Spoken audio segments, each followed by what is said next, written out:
जैसे ही पानी पीने लगता है उसे वहाँ एक छाया दिखाई देती है जो फूट फूट कर रो रही होती है। वो मोहन की आत्मा है। क्या हो गया? आप यहाँ अकेले बैठकर क्यों रो रहे हैं?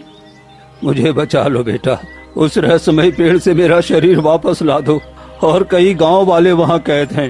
ये क्या?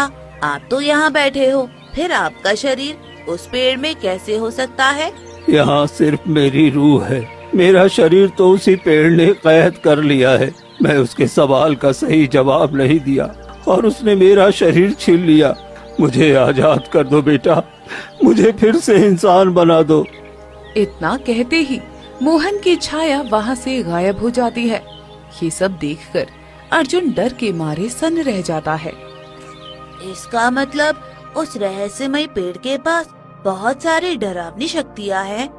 मुझे किसी भी तरह इन निर्दोष गांव वालों को उस पेड़ से मुक्ति दिलानी ही होगी। अर्जुन पानी पीकर आगे बढ़ता है।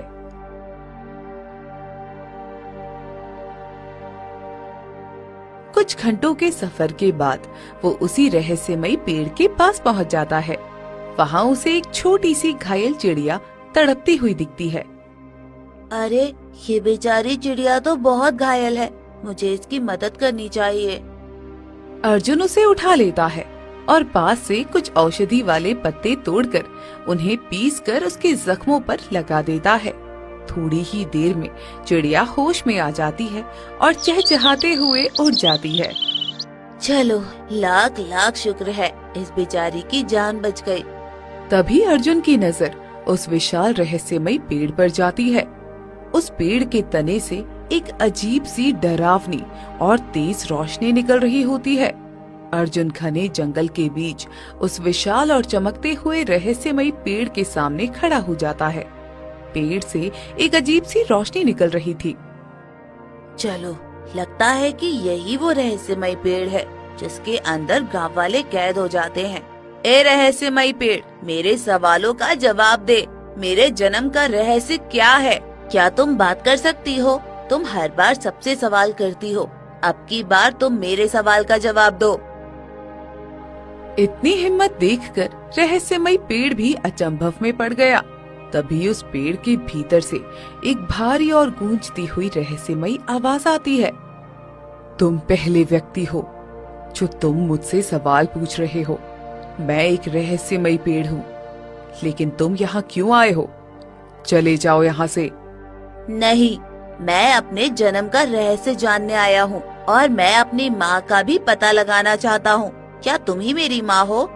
क्यों नहीं, मैं तुम्हारे जन्म का रहस्य सुलझा सकती हूँ, लेकिन तुम मेरे बेटे हो, ये मैं कैसे मानूं? मेरी माँ जिसने मुझे पाला पोसा था, उसने मरते वक्त कहा था कि मैं इसी रहस्यमय पेड़ का बेटा हूँ और इस पेड़ में कई सारे आदमी भी कैद हैं, तो मुझे उन सबको भी रिहा करना है और अपनी माँ का रहस्य भी जानना है।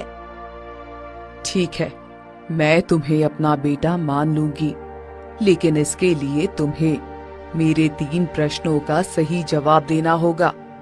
अगर तुम मेरे 3 प्रश्नों का सही जवाब दोगे तो मैं मान लूंगी कि तुम मेरे बेटे हो और तुम्हें ढेर सारे सोने, चांदी, हीरा और जवाहरात मिलेंगे।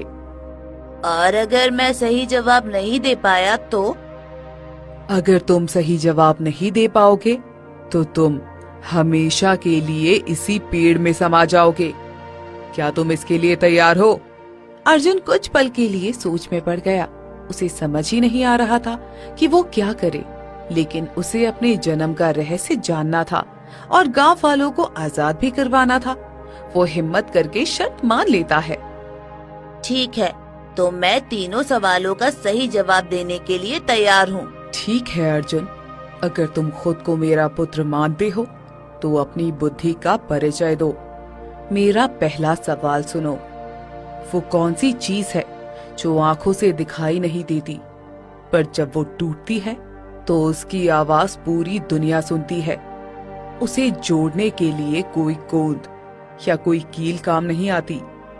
अर्जुन कुछ पल सोचकर बोला, इसका जवाब बहुत सरल है। वो चीज है विश्वास। जब किसी का विश्वास टूटता है तो उसकी गूंज दिल की गहराइयों तक जाती है। उसे केवल प्रेम और सच्चाई से ही वापस जीता जा सकता है, किसी बाहरी चीज से नहीं। बहुत खूब।